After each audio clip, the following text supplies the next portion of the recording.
Price the lord.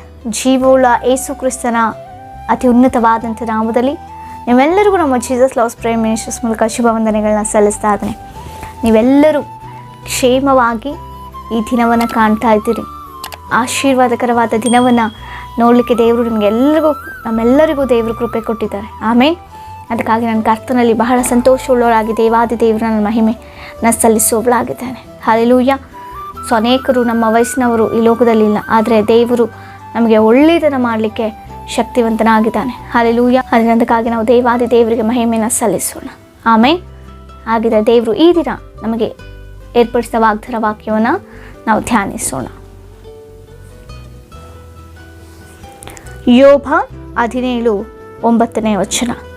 ಹೀಗಾದರೂ ಶಿಷ್ಟನು ತನ್ನ ಮಾರ್ಗವನ್ನೇ ಹಿಡಿದು ನಡೆಯುವನು, ಶುದ್ಧಾಸ್ತನು ಬಲಗೊಳ್ಳುತ್ತಲೇ ಇರುವನು. ಆಮೇನ್. ಹಲ್ಲೆಲೂಯಾ. ದೇವರಿಗೆ ಮಹಿಮೆ ಉಂಟಾಗಲಿ. ಶಿಷ್ಟನಿಗೆ ಯಾವಾಗಲೂ ದೇವರ ಒಂದು ಕೃಪೆ ಯಾವಾಗಲೂ ಇರುತ್ತೆ ಪ್ರಿಯರೇ, ದುಷ್ಟರಿಗಿರೋದಿಲ್ಲ. ಅದಕ್ಕಾಗಿ ಶಿಷ್ಟನು ಯಾವಾಗಲೂ ದೇವರ ಒಂದು ಮಾತುಗನುಸಾರವಾಗಿ, ದೇವರ ಒಂದು ಕಟ್ಟಳೆಗಳ ಅನುಸಾರವಾಗಿ ಆತನು ನಡೆಯುವ ಆತನಾಗಿದ್ದಾನೆ. ಶುದ್ಧ ಹಸ್ತನು ಯಾವಾಗಲೂ ಬಲಗೊಳ್ಳುತ್ತಾನೆ ಇರ್ತಾರೆ ಪ್ರಿಯರೇ. ನಾವು ಕೂಡ ಶಿಷ್ಟರಾಗಿರಬೇಕು. ಶಿಷ್ಟರ ರೀತಿಯಲ್ಲಿ ಸಜ್ಜರಾಗಿ ನಾವು ಜೀವಿಸಬೇಕು. ಒಳ್ಳೆ ಮಾರ್ಗದಲ್ಲಿ ನಾವು ಜೀವಿಸಬೇಕು. ದೇವರು ಹೇಳಿದ ಮಾತುಗಳನ್ನ ಕೇಳಿಸಿಕೊಳ್ಳುವವರಾಗಿ, ಅದನ್ನು ಧ್ಯಾನಿಸುವವರಾಗಿ, ಆ ಮಾತುಗಳನ್ನು ಅದು ಮಾತ್ರವಲ್ಲದೆ ಮುಖ್ಯವಾಗಿ ನಮ್ಮ ಜೀವನದಲ್ಲಿ ಅನುಸರಿಸುವವರಾಗಿರಬೇಕು. ದೇವರ ಒಂದು ಕಾರ್ಯಗಳನ್ನು ಮಾಡುವಂಥವರಾಗಿ, ದೇವರ ಸನ್ನಿಧಾನಕ್ಕೆ ಯಾವಾಗಲೂ ಸಮೀಪವಾಗಿ ದೇವರನ್ನು ಪ್ರಾರ್ಥಿಸುವುದರಲ್ಲಿ, ದೇವರನ್ನು ಆರಾಧಿಸುವುದರಲ್ಲಿ, ದೇವರ ಚಿತ್ತವನ್ನು ನಮ್ಮ ಜೀವನದಲ್ಲಿ ಅರಿತುಕೊಂಡು ಅದರ ಪ್ರಕಾರ ಜೀವಿಸೋದ್ರಲ್ಲಿ ನಾವು ಮೇಲುಕರವಾಗಿ ದೇವರನ್ನು ಮಹಿಮೆ ಪಡಿಸುವಂಥ ರೀತಿಯಲ್ಲಿ ನಮ್ಮ ಜೀವನ ಇರಬೇಕು. ಶಿಷ್ಟನು ದೇವರ ಮಾತಿಗೆ ಕಿವಿಗೊಡುವ ಆತನಾಗಿದ್ದಾನೆ. ದೇವರ ಸ್ವರವನ್ನು ಕೇಳಿಸಿಕೊಳ್ಳುವ ಆತನು ಶಿಷ್ಟನಾಗಿದ್ದಾನೆ. ಆಮೇಲೆ ದುಷ್ಟರಂದರೆ ಯಾರು ಗೊತ್ತಾ ಪ್ರಿಯರೇ? ನಮ್ಮ ಎದುರಿಗಿರುವಂಥ ಮನುಷ್ಯರನ್ನೇ ಅರ್ಥ ಮಾಡಿಕೊಳ್ಳದೇ ಇರುವಂಥವ್ರು, ಅವರ ಪರಿಸ್ಥಿತಿಗಳನ್ನ ಅರ್ಥ ಮಾಡಿಕೊಳ್ಳದೇ ಇರುವಂಥವ್ರು, ಅವರ ಸ್ಥಿತಿಗತಿಗಳನ್ನು ಅರ್ಥ ಮಾಡಿಕೊಳ್ಳದೆ,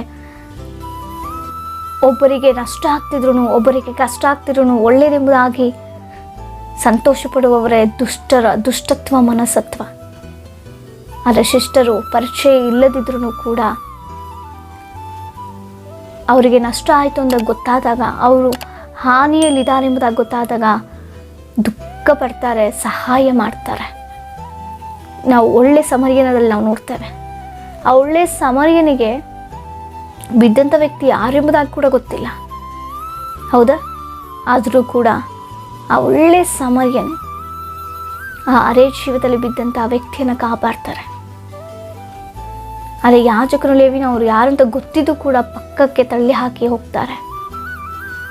ಅದು ದುಷ್ಟತ್ವ, ದುಷ್ಟನ ಮನಸ್ಸತ್ವ ಅದು. ಆದರೆ ನಮ್ಮ ಸ್ಥಿತಿ ಯಾವ ರೀತಿ ಇದೆ?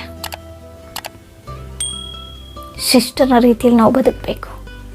ಶಿಷ್ಟನ ರೀತಿಯಲ್ಲಿ ನಾವು ಜೀವಿಸುವಂಥವರಾಗಬೇಕು. ಶಿಷ್ಟನ ಶುದ್ಧ ಹಸ್ತದಿಂದ ಆತನು ಬಲಗೊಳ್ತಾನೆ ಇರ್ತಾನಂತೆ. ಆತನು ಕುಗ್ಗಿ ಹೋಗುವಂಥ ಪರಿಸ್ಥಿತಿಗಳು ಏರ್ಪಟ್ಟರು, ಕುಗ್ಗಿ ಹೋಗುವಂಥ ಸ್ಥಿತಿಗತಿಗಳು ನಮ್ಮ ಮುಂದೆ ಬಂದರು, ನಮ್ಮ ಜೀವನದಲ್ಲಿ ಬರ್ತಾ ಇದ್ರೂ ಕೂಡ, ಕುಗ್ಗಿ ಹೋದಾಗೂ ಕೂಡ ದೇವರು ನಮ್ಮನ್ನು ಬಲಪಡಿಸ್ತಾರೆ. ಯಾಕೆ ಗೊತ್ತಾ? ಆತನಲ್ಲಿ ನಾವು ಜೀವಿಸ್ತಾ ಇದ್ದೇವೆ. ಆತನ ಚಿತ್ತಕ್ಕನುಗುಣವಾಗಿ, ಆತನ ಉದ್ದೇಶವನ್ನು ತಿಳಿದುಕೊಂಡವರಾಗಿ, ಆತನ ಮಾತಿಗೆ ಕಿವಿಗೊಡುವವರಾಗಿ ನಾವು ಜೀವಿಸೋದ್ರಾಗಿರೋದು. ಅದಕ್ಕಾಗಿ ದೇವರಾಗಿ ಹೇಳ್ತಾರೆ, ಶಿಷ್ಟನು 7 ಸಾರಿ ಬಿದ್ದರೂ ಮತ್ತೆ ತಿರುಗಿ ಎದ್ದೇಳ್ತಾನೆ. ಯಾಕೆ ಗೊತ್ತಾ? ತನ್ನ ತಪ್ಪಿನ ಅರಿವಾದಾಗ ಆತನು ತನ್ನ ತಪ್ಪನ್ನು ಬಿಟ್ಟು ಬಿಡ್ತಾನೆ. ತನ್ನ ತಪ್ಪಿನ ಅರಿವು ಆತನಿಗಾಗುತ್ತೆ. ಅದೇ ದುಷ್ಟನ ರೀತಿಯಲ್ಲ. ತನ್ನ ತಪ್ಪು ಎಷ್ಟು ಬಾರಿ ತಿಳಿದಾಗಿಯೂ ಕೂಡ ಪದೇ ಪದೇ ಅದೇ ತಪ್ಪನ್ನು ಮಾಡ್ತಾ ಇರ್ತಾನೆ.